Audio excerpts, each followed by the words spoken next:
One of the many aspects that makes football so fun to follow year after year is the fact that no matter what happens in a single season, the talent in each locker room maintains enough parity to keep even the worst teams just a few roster moves away from success, even if your squad has suffered multiple years of basement dwelling.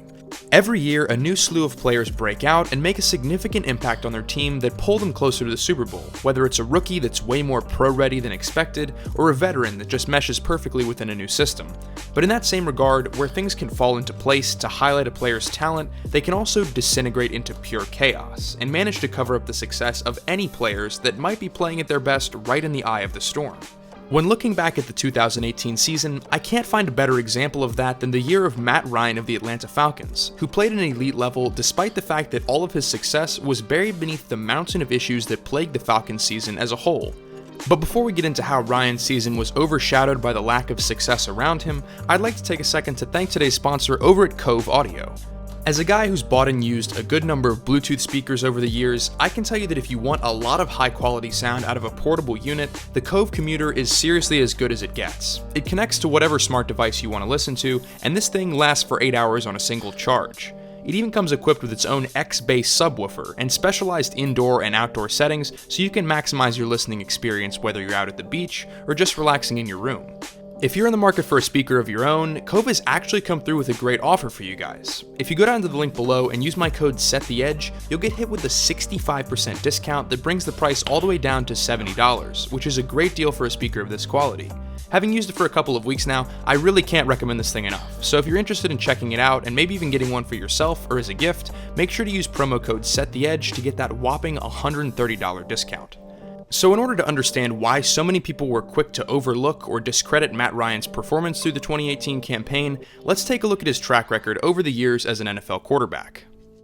Matt Ryan came out of college with high expectations to make a splash in the NFL right off the bat, being selected 3rd overall by the Falcons in the 2008 draft as the heir apparent to replace a suspended Michael Vick. To add to that pressure, he immediately became the 4th highest paid quarterback in the whole league before even playing a single snap, so it was instantly clear how much the Falcons were investing in their new franchise centerpiece. Ever since that 2008 season, Matt Ryan has been the only constant for the Falcons, missing just 2 games in his 11-year career with Atlanta. Regardless of whatever your personal opinion is on how he's played at quarterback, let's take a look at some stats. Through the first 11 years of any quarterback's career ever, no one has accumulated more passing yards than Matt Ryan has, and he's led the Falcons to 6 playoff appearances in 11 of those seasons, despite the fact that on average in those years, his defense finished as the 26th ranked unit by DVOA per Football Outsiders. Despite those constant issues on the other side of the ball and lack of a 1,000-yard rusher for 6 of 11 seasons, Matt Ryan has consistently kept the Falcons afloat while simultaneously receiving the majority of the blame when the team falters. But despite the testy relationship he's had with NFL fans and the national media's narratives, he was also the youngest player to ever eclipse 40,000 passing yards, and he's already ranked 12th in total career yards as the youngest player among any quarterback in the top 20.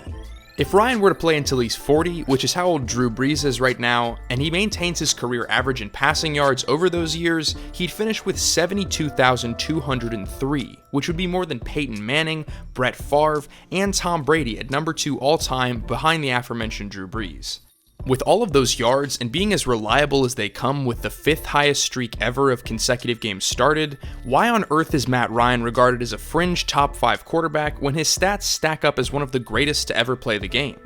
Well, there's always been a key factor to QB career evaluation that doesn't hold as much statistical weight as it does emotional weight, but when you think of the top tier of quarterback talent in all of NFL history, you're drawn towards a propensity to excel in big time situations. It's why you hear the term clutch gene thrown out time and time again to assess a player's legacy. When the game is on the line, the success you've had before that moment doesn't mean a thing, and unfortunately, Matt Ryan's track record or perceived track record has been less than glamorous in those situations, even despite the fact that he's got the highest postseason passer rating among all active quarterbacks. He's got a 4-6 record in playoff games across the 6 years that the team has made the playoffs, but despite the fact that his nickname is Matty Ice, he's let some of the biggest moments in his career slip right through his fingers, to the point where the thing he'd be most remembered for if he retired today would be the greatest collapse in all of NFL history. While I'm personally not in the camp that the Super Bowl loss was Matt Ryan's fault, it's very hard to argue that that hasn't been the defining moment of his career so far. And when you've got a fatal flaw to your career arc like that, people start searching for ways to discredit your ability overall, leaning on the fact that he's always had great weapons like Roddy White and Julio Jones, and that's just the start of the argument. The point is, if Atlanta can't make it back and win it all with Matt Ryan under center, 2016 would simultaneously go down as his best statistical season and also as a stain on his legacy. So in a year where no one knew quite where to pin expectations for the Falcons, how did Matt Ryan play in 2018? And how did the team around him perform to try and get themselves back to the playoffs for the third consecutive year? It certainly wasn't a dream season for Atlanta. In fact, it was barely a season at all. That 7-9 finish looks even worse when I tell you that the team had to win their last 3 games to get to that mark, meaning they were sitting at an awful 4-9 by week 14. So what exactly went wrong? Well, from the very start it was ugly, and there's nothing that can leave an impression in your mind quite like watching a sloppy performance in the game that kicks off the entire season of football for you, which is exactly how Matt Ryan and the Falcons came into their 2018 campaign.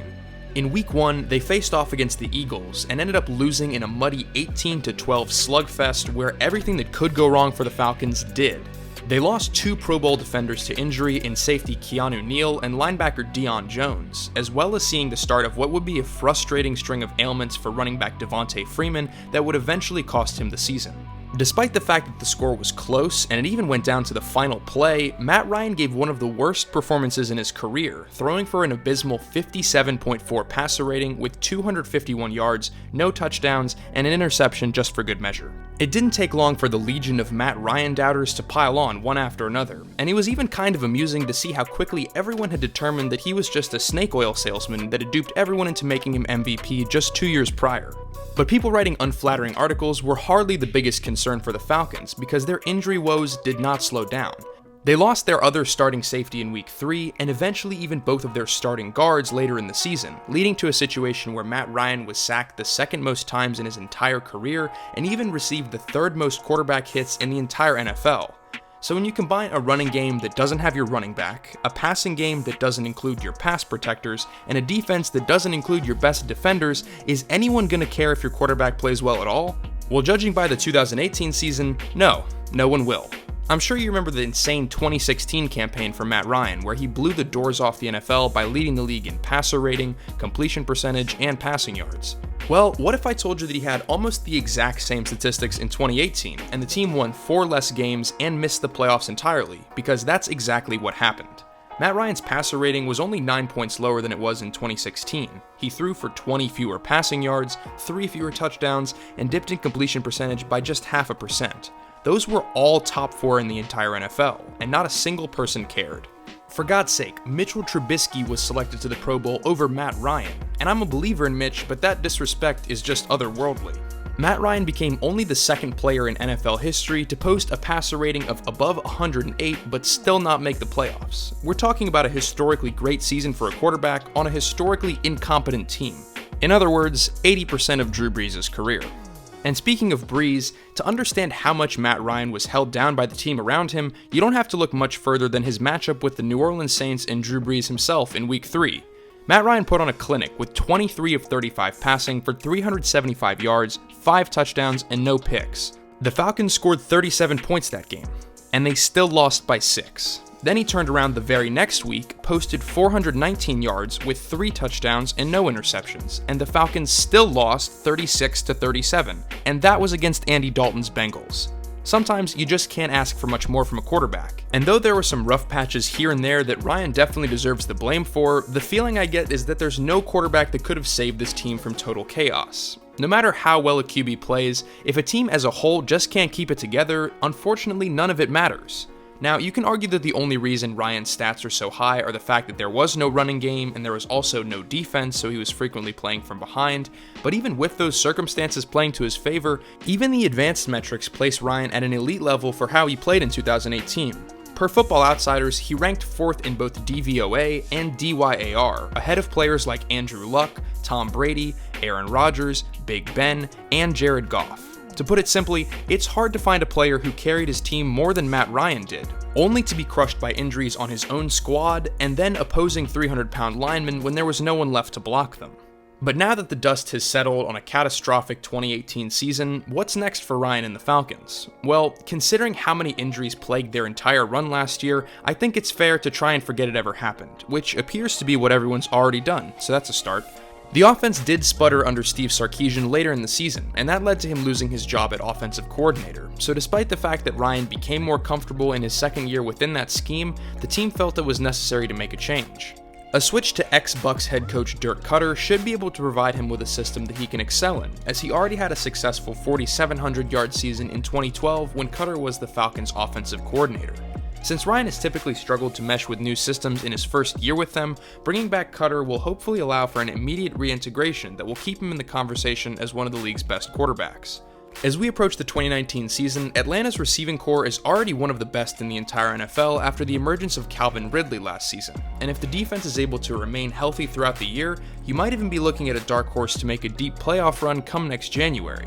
But even if the Falcons remain in complete disarray and miss the playoffs for 2 straight years, at this point, the odds are it won't be because of Matt Ryan.